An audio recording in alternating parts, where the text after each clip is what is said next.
Hello students, आज इस सत्र में हम चर्चा करेंगे कि लवण विश्लेषण प्रयोग को अपनी प्रयोगात्मक पुस्तिका में आप किस प्रकार से लिखेंगे।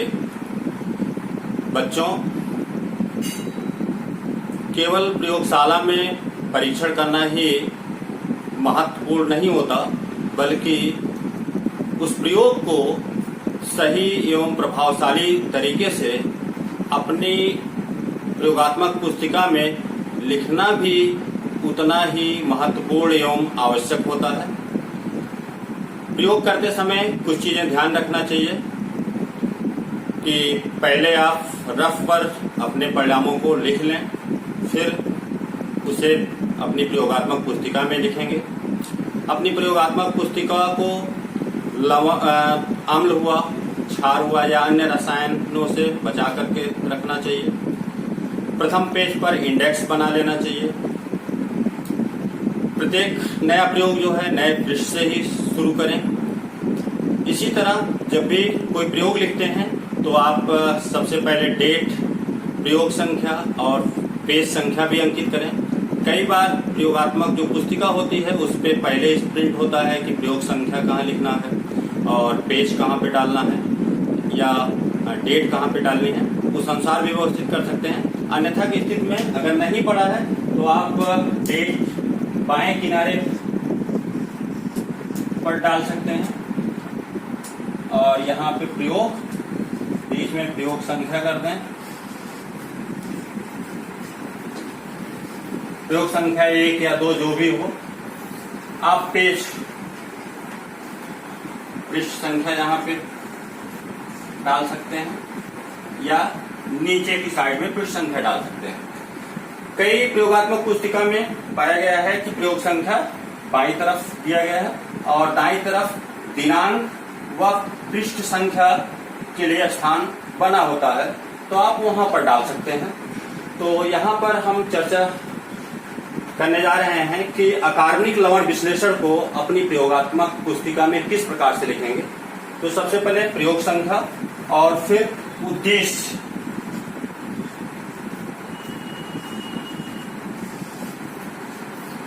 उद्देश्य है आपका दिए गए अकार्बनिक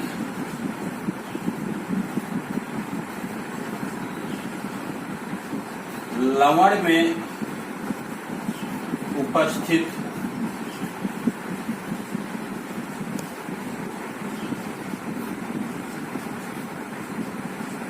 अम्लीय मूलक एवं क्षारकीय मूलक की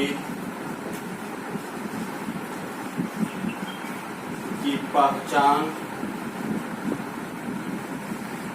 करना।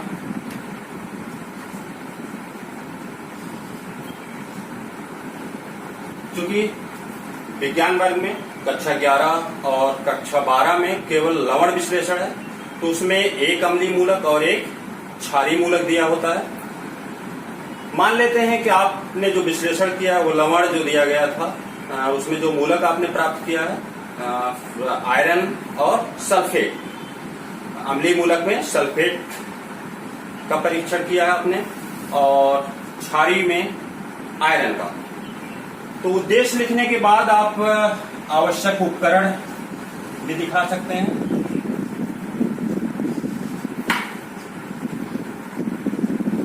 आवश्यक उपकरण में क्या क्या आपने प्रयोग किया था परखने के लिए होगा। सबसे पहले हम स्प्लिट लैंप दिखा दें।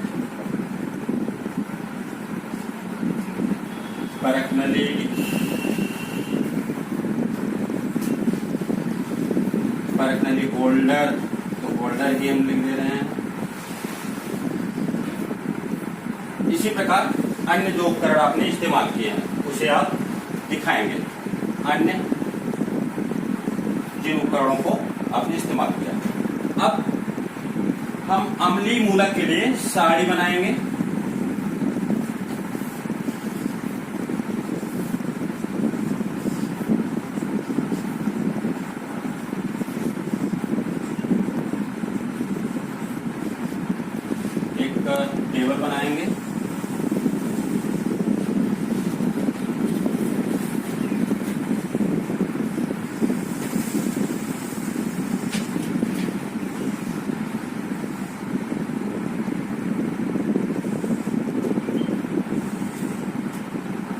यहाँ पे क्रम संख्या, प्रयोग, प्रेक्षण, निष्कर्ष।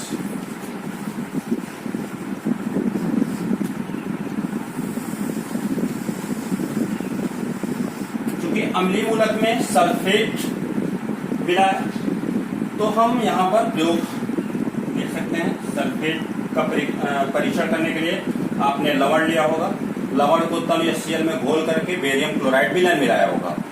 तो प्रयोग लिखते समय यह भी ध्यान रखना होता है कि हम संक्षिप्त जो विधि होती है उसको हम संक्षिप्त रूप में ही लिखें। तो यहाँ पर हम देख सकते हैं लवण को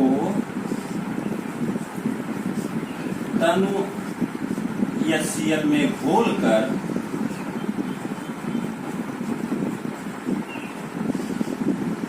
बेरियम क्लोराइड विलयन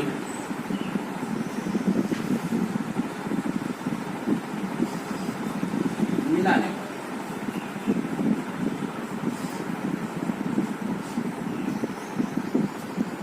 चूंकि सल्फेट है, सफेद अवक्षेप प्राप्त हुआ होगा, सफेद अवक्षेप, और ये सफेद अवक्षेप बेरियम सल्फेट का आया होगा। सफेद अवक्षेप प्राप्त होता है, या सफेद अवक्षेप केवल लिख सकते थे, सफेद अवक्षेप प्राप्त होता है जो कि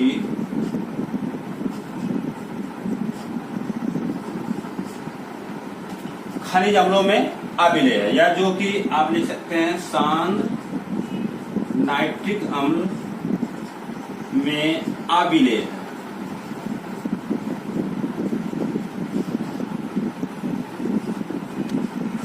या आप कह सकते थे खनिज अम्लों में अविलेय, या जिस अम्ल में आपने अविलेय, जिस अम्ल में आप घोलने का प्रयास किया उसको दिखा सकते हैं। या आप गर्म जल में घोलने की कोशिश करते हैं तो अविलेय नजर आता तो आप लिख सकते थे जो कि गर्म जल में अविलेय है। निष्कर्ष में आप दिखा सकते हैं सल्फेट मूलक निश्चित।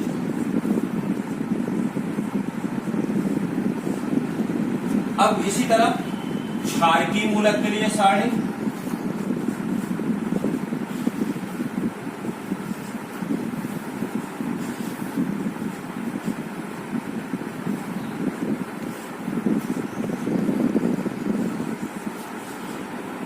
क्षारकीय मूलक के लिए साढ़े।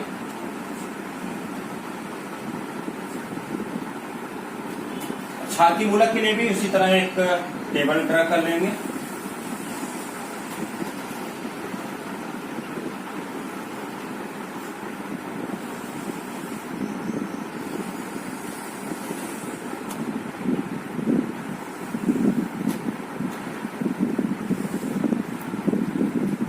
क्रम संख्या,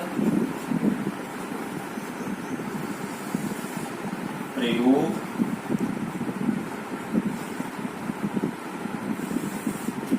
प्रेक्षण,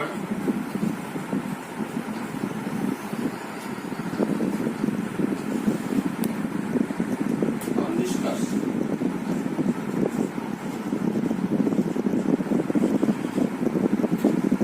अम्लीय मूलक में चूंकि हमने 3 ग्रुप बताए थे, तन सल्फ्यूरिकम, सान सल्फ्यूरिकम ग्रुप, और एक विशिष्ट समूह बताया था जिसमें सल्फेट और फास्फेट मूलक रखे गए। ये सारे समूह जो है एक दूसरे से स्वतंत्र थे, इसलिए अम्लीय मूलक में जो मूलक आपको मिले केवल उसी का ही प्रयोग लिखना चाहिए। लेकिन क्षारकीय मूलक में ध्यान रखना पड़ता है, वो विश्लेषण करते वक्त भी आपको उसी क्रम में करना होता है और उसको दिखाना होता है। अमोनियम अगर उपस्थित है तो ठीक है, उसका प्रयोग लिख देंगे। यदि अमोनियम नहीं उपस्थित है तो हम क्षारकीय मूलक में प्रथम वर्ग से लेकर 6th समूह तक क्रमबद्ध परीक्षण ही करेंगे। अब चूंकि आयरन है तो पहले आपने अमोनियम मूलक का परीक्षण किया होगा, नहीं मिला होगा तो उसको यहाँ दिखाने की भी आवश्यकता नहीं है। फिर आपने प्रथम समूह का परीक्षण किया होगा, प्रथम समूह के लिए आपने मूल विलयन बनाया होगा और मूल विलयन में तन या सीएल बूंद बूंद करके मिलाया होगा तो कोई अवक्षेप प्राप्त नहीं होता। इसको आप करेंगे भी विश्लेषण करते समय कोई अवशेष प्राप्त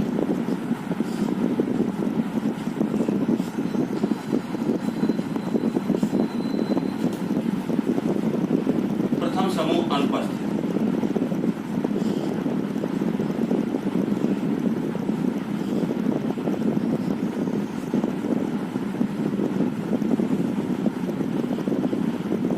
ये दिखाना करना और दिखाना दोनों आवश्यक इसलिए होता है कि मान लीजिए आपने तृतीय समूह का सीधे परीक्षण किया और आपके प्रयोगशाला में आपके शिक्षक ने मान लीजिए प्रथम समूह दिया है, तो वह प्रथम समूह आगे के समूह में भी अवक्षेपित हो सकता है। इसलिए हमें क्रमबद्ध परीक्षण करना होता है और उसको दिखाना भी चाहिए क्षार की मूलक में कि आपने प्रथम समूह पहले देखा, वो अनुपस्थित मिला।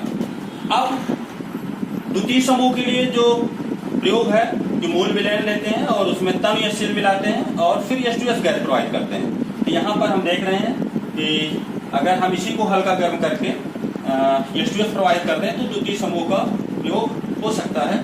तो हम दूसरा पॉइंट लेते हैं, यहाँ पे इस विलयन का एक भाग, तो यहाँ पर हम लिख सकते हैं कि उपरोक्त विलयन के, पुनः मूल विलयन बनाने की जरूरत नहीं है, टर्म HCl मिलाया जा चुका है, तो हम यहाँ पे लिख सकते हैं कि उपरोक्त विलयन के, या इसी प्रकार करेंगे भी, लिखते वही हैं जो आपने किया है।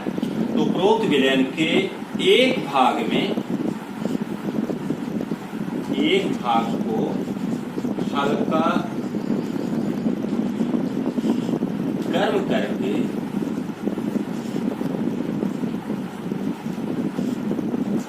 H2S गैस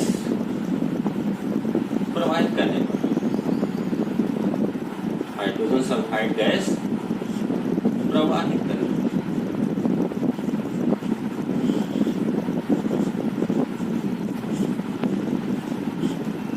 यहाँ पर भी यही दिखाएंगे, क्योंकि द्वितीय समूह तो दिया नहीं गया है, तो कोई अवक्षेप या अवक्षेप प्राप्त नहीं होता, दिखा सकते हैं अवक्षेप प्राप्त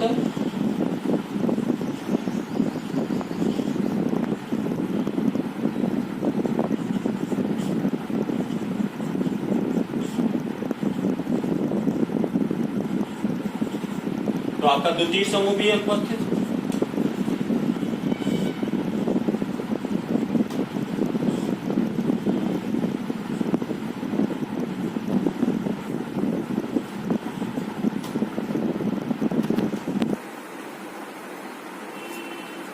अब द्वितीय समूह अनुपस्थित आपने दिखा दिया। तृतीय समूह, क्योंकि यहाँ पे जो मूल विलयन बना करके तमिल से मिलाया था उसके एक भाग में, एक भाग को हल्का गर्म करके H2S प्रोवाइड किया था, तो शेष भाग विलयन के या उपरोक्त विलयन का शेष भाग, जो भी आप लिखें, विलयन का शेष भाग, धन 2 बूंद सांद्र नाइट्रिक अम्ल डालकर उबाला प्लस ठोस NH4Cl plus NH4OH plus ammonium hydroxide विलयन, इसे आधिक्य में मिलाएंगे।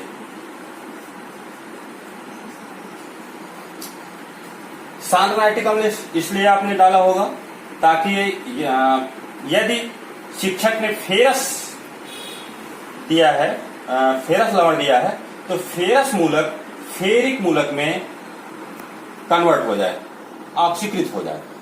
तो जब आप विलयन के, इस विलयन के शेष भाग में 2 बूंद सांद्र नाइट्रिक अम्ल डालकर उबाले हैं और ठोस अमोनियम क्लोराइड मिलाकर अमोनियम हाइड्रोक्साइड आधिक्य में मिलाएंगे, तो चूंकि आपने लवण की बात जो किया था कि आपने आयरन आपका निकला है, तो निश्चित है कि यहाँ पे लाल भूरा अवक्षेप प्राप्त हुआ होगा, तो उसको आप यहाँ दर्शाएंगे यहां पे आप दिखा सकते हैं तृतीय समूह उपस्थित।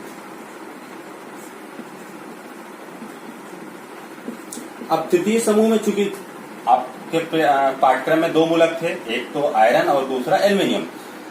तो एल्युमिनियम का सफेद अवक्षेप आता है, आयरन का लाल भूरा अवक्षेप आता है। तो यहाँ पे आप दिखा सकते हैं कि ये फिर ट्रिपल प्लस संभव, ब्रैकेट में कर दें या वैसे ही लिख दें संभव। अब इस अवक्षेप को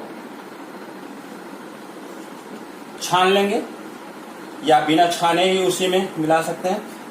लाल भूरे अवक्षेप को तन HCl में या अवक्षेप को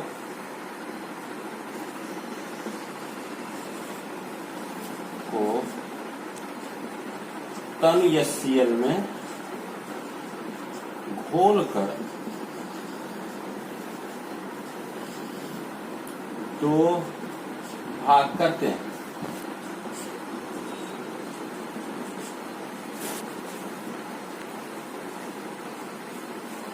प्रथम भाग धन,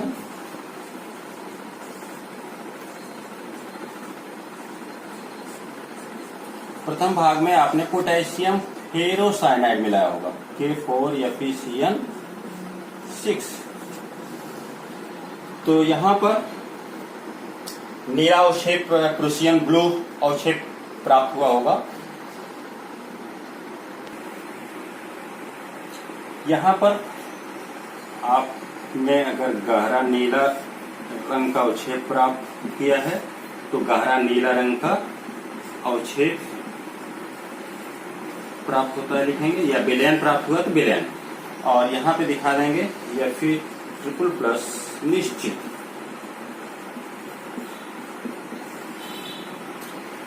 द्वितीय भाग में आपने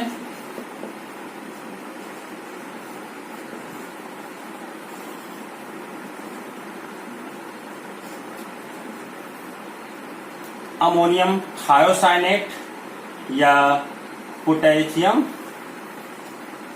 थायोसाइनेट विलयन मिलाया होगा।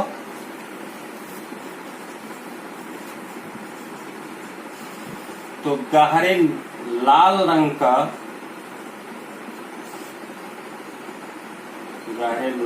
का विलयन प्राप्त हुआ होगा।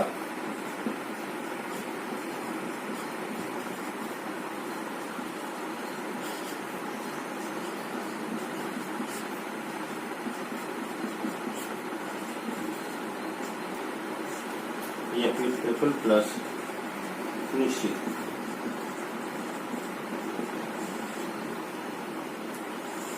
और इस तरह से क्षारकीय मूलक का परीक्षण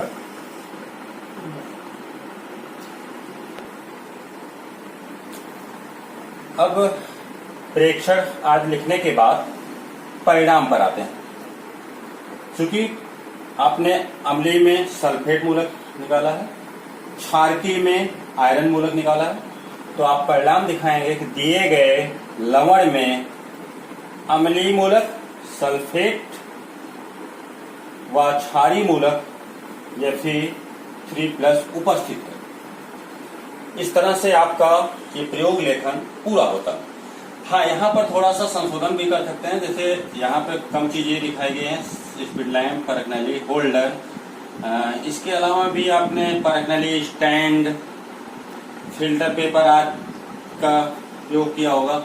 तो यहाँ पर आदि, अगर आप पूरा न लिख रहे हैं तो आप आदि शब्द लगा दें, जिससे अन्य उपकरण भी आ जाए। एक सावधानी और बरतनी चाहिए, यदि मान लेते हैं कि 6th ग्रुप दिया गया है तो हम यहाँ पर प्रथम समूह का प्रयोग लिखेंगे, अनुपस्थित दिखाएंगे, द्वितीय, फिर तृतीय, फिर चतुर्थ और फिर पंचम और फिर छठे समूह का। क्षारकीय मूलकों का प्रयोग लिखने में ये चीज हमें ध्यान में रखना होता है। इसके अलावा भी कुछ बाधा मूलक होते हैं, जैसे फास्फेट है और आर्गिलेट है। अगर ये दिए गए हैं तो फिर द्वितीय समूह के आगे के मूलक नहीं दिए गए होंगे, तो आप एक बार पुनः परीक्षण करके आश्वस्त हो लिया करें। इसी प्रकार आपने यदि सल्फेट निकाला है तो फिर प्रथम समूह नहीं दिया गया होगा या पंचम समूह नहीं दिया गया होगा, क्योंकि पंचम समूह के सल्फेट यौगिक व प्रथम समूह का जो लेड का जो सल्फेट यौगिक है, लेड सल्फेट, ये जल में अविलेय है और जल में अविलेय लवण 11th व 12th के पाठ्यक्रम में नहीं है। इसी प्रकार कई मूलक के जो लवण है वो रंगीन होते हैं, जैसे आपका मैग्नीज है, कोबाल्ट है, निकिल है। अगर रंगीन लवण नहीं है तो ये भी नहीं दिए गए होंगे। तो इस प्रकार प्रयोग लिख करके समय समय पर अपने अध्यापक से जांच भी कराते रहना चाहिए और अपनी प्रयोग पुस्तिका को सुरक्षित रखना चाहिए। मांगे जाने पर, शिक्षक के द्वारा मांगे जाने पर उसे उपलब्ध कराते रहें। प्रयोगात्मक पुस्तिका में जितने भी परीक्षण आपने लिखे हैं उनसे संबंधित रासायनिक क्रियाओं को बाएं पृष्ठ पर अवश्य लिखें। धन्यवाद।